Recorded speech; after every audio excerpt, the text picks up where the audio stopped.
Go for it. Alright guys, pay attention. Alright, so Boyhood. Hey. Boyhood was directed by Richard Linklater. And if y'all watch the movie, I could give y'all the link later. It was nominated for 6 Academy Awards. It was filmed over the course of 12 years, which makes it a longitudinal documentary. And it was presented as a narrative film, but it has a lot of documentary aspects and tropes in it. So longitudinal documentary filmmaking is when you visit a subject over a course of time. Some examples of longitudinal documentary filmmaking. We saw Hoop Dreams earlier. That was filmed over the course of 5 years. And all these others were filmed even longer, like Children of Goslow. 7 of the Up series documented people in an 8-part series from the age of 7 all the way up to the age of 49. Same people, which is crazy.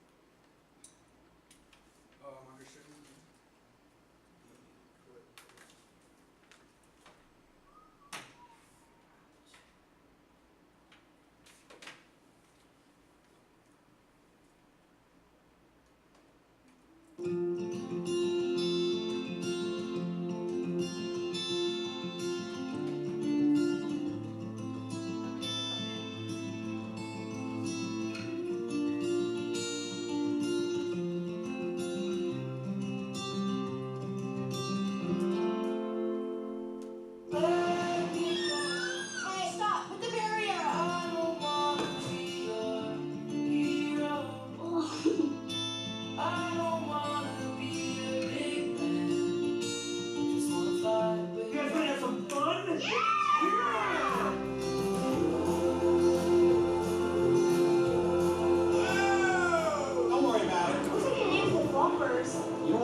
Life doesn't give you bumpers.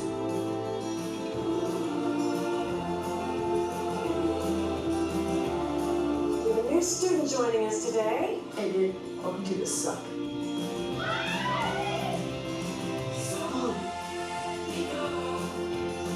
Are you hurting?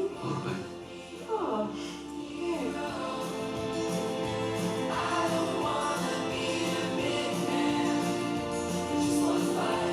What do you want to be, Mason? What do you want to do?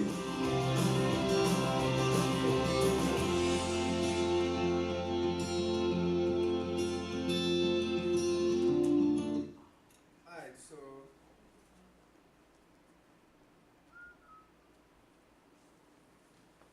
yeah, the movie was filmed over 12 years. It's the same person, actors throughout the entire movie. But more about longitudinal documentary filmmaking itself. Our girl Stella Bruzy, The Ballbuster. was familiar with a note about it, saying that the richness, what makes the method special is the amount of detail and the cumulative effect of seeing the lives unfold over such a long period of time. And once you are able to look at all the footage after, there's a lot of things that end up you realizing what makes a person, and you start seeing yourself in the people that you film. This method could only evoke types of emotion that you wouldn't be able to bring out if you just didn't use it, because at certain ages, like when I was watching the movie, it just took me back to when I was 6 years old and my parents got divorced. That kind of like when Linklater was making the movie,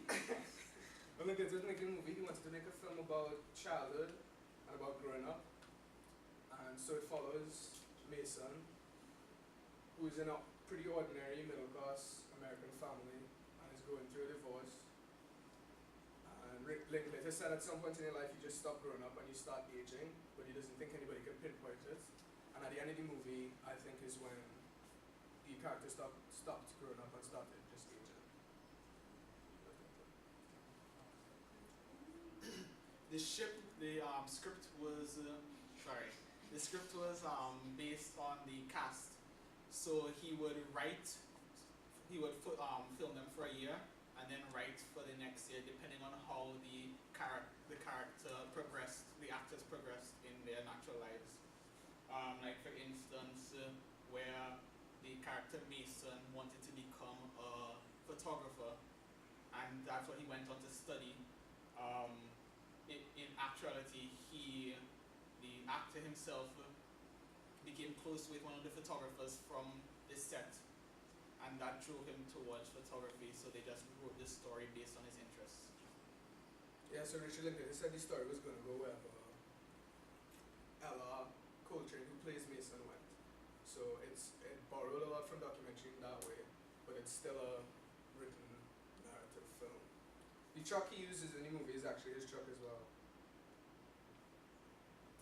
So longitudinal studies are used before longitudinal filmmaking was a thing, and it's just to monitor a subject repeatedly over a period of time. And when you incorporate the tools that filmmaking provides, it bodes for really interesting results. So in Boyhood, all the actors were chosen because of what characters they were going to play.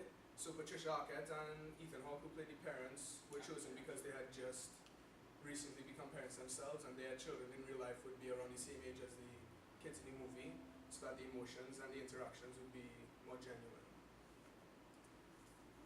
Yeah, so in case of more pure and straight documentary films, like longitudinal documentaries like the Up series, and even Hoop Dreams we saw earlier, this movie might not be following an actual real family, but we are seeing real human beings change over the course of 12 years. Why did he decide to do this film and take 12 long ass years to make it? Well, Richard Linklater, this is not his first movie. He's made School of Rock, believe it or not. And he also he explored time as well in his other movies, the Before series. He did Before Sunrise, Before Sunset, and Before Midnight, each of which take place over like 18 years with the same characters, and the movie only takes place over the course of 12 hours at a How time. old is he? Who, Richard Linklater? Must be like 50. Yeah. No.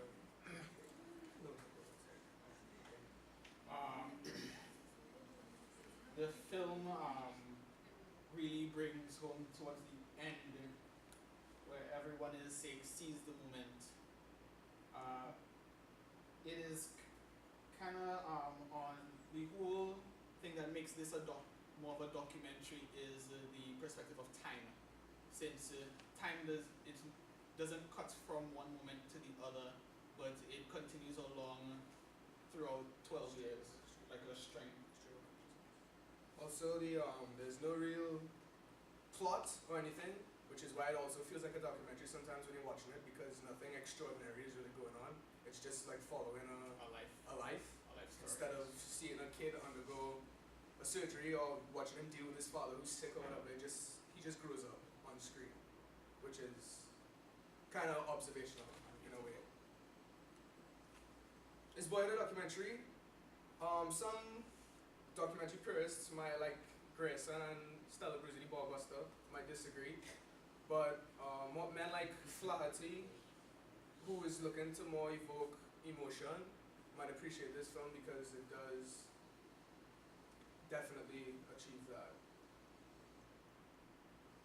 Yeah, like for instance, like I said earlier, time shaped the film, and there is no plot, but the story itself. The real thesis of the film is that moments are always happening, and every time something happens, another one is happening immediately, and you just forget how quick time passes. And the next clip shows that really well, I found.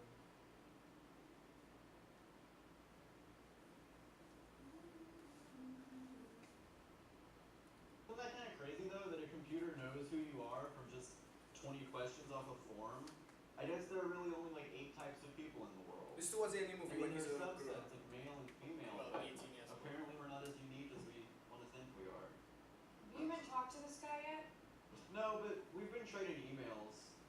He seems pretty cool. He's studying literature and anthropology, and he's way into Bright Eyes, so that's not so bad.